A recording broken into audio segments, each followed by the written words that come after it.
Now we're going to take this animal cell and turn it into a plant cell. First, we'll pop the animal cell out of here. And we're going to put it on this paper here.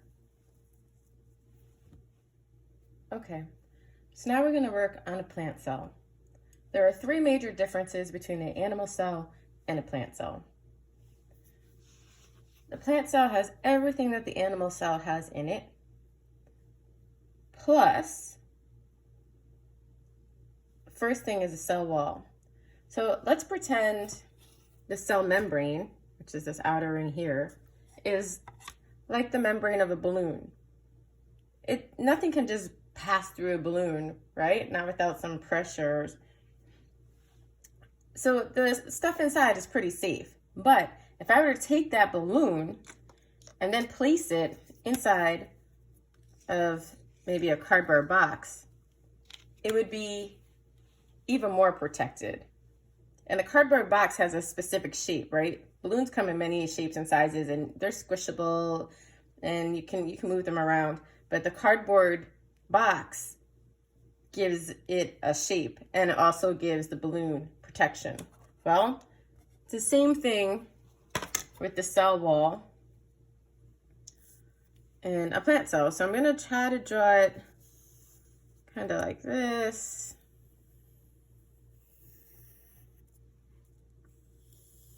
All right, so this will be the cell wall. The cell wall gives the cell shape. It's got a shape now and protection.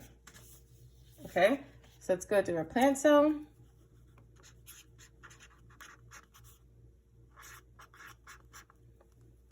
And first thing we have is a cell wall.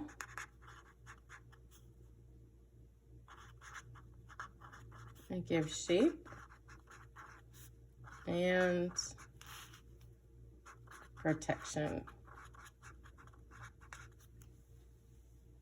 Okay, cell wall. Second, we have these green things like this. Pressing too hard. These green organelles called chloroplast. They're all over the cell, so you can draw as many as you want.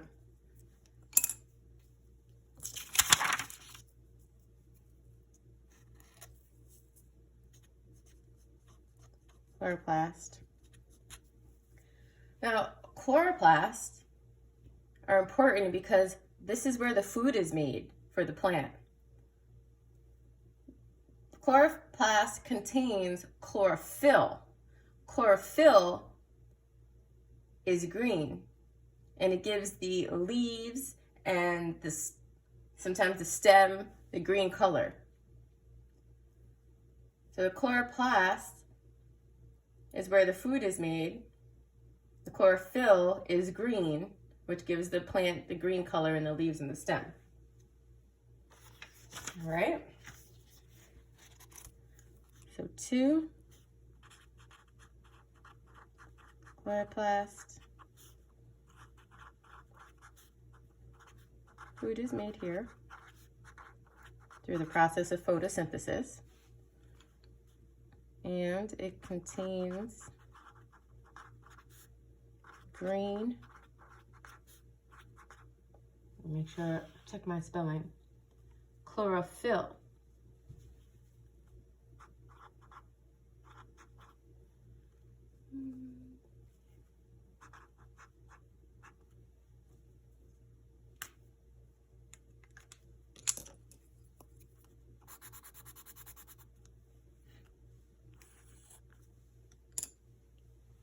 All right.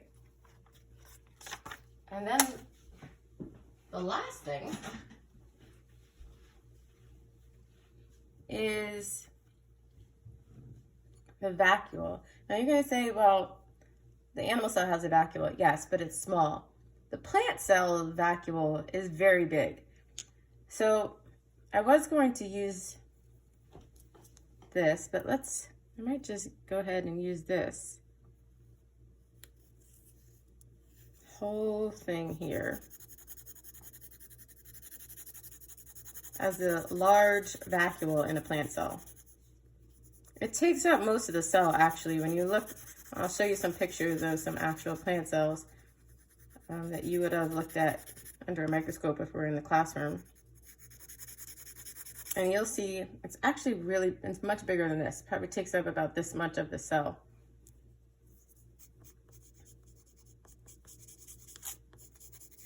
All right, this is the large vacuole. And it does the same thing as the small vacuole. If you remember, the small vacuole stores food, water, and cell waste.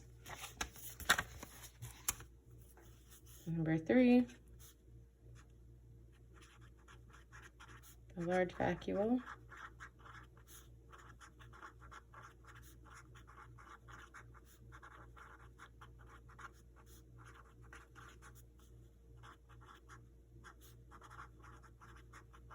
Cell waste. So there you go. The 3 differences between a plant cell and an animal cell. Plant cells have cell wall, they have chloroplast, and they have a large vacuole.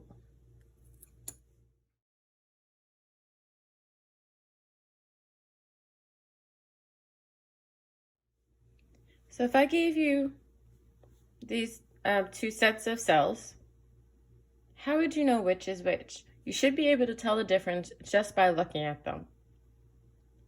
So how would you know which is which? You don't see much. This is kind of what you would see under a microscope. You can see maybe the nucleus in each cell.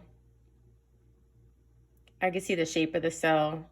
I can see a big space in each of these that's not in there. And that's pretty much it. In the microscopes that we have at school, you might see some dots, but you will not know what they are. I think you'd be able to tell instantly what you're looking at because of these over here, these cells over here are lined up like soldiers, like bricks, and they all have the same shape. That tells me that they have a cell wall because they all have the same shape and they're all close together like that. This is a plant cell. This large space over here, that's the large vacuole. Plant cell, animal cell, cell membrane, cell wall.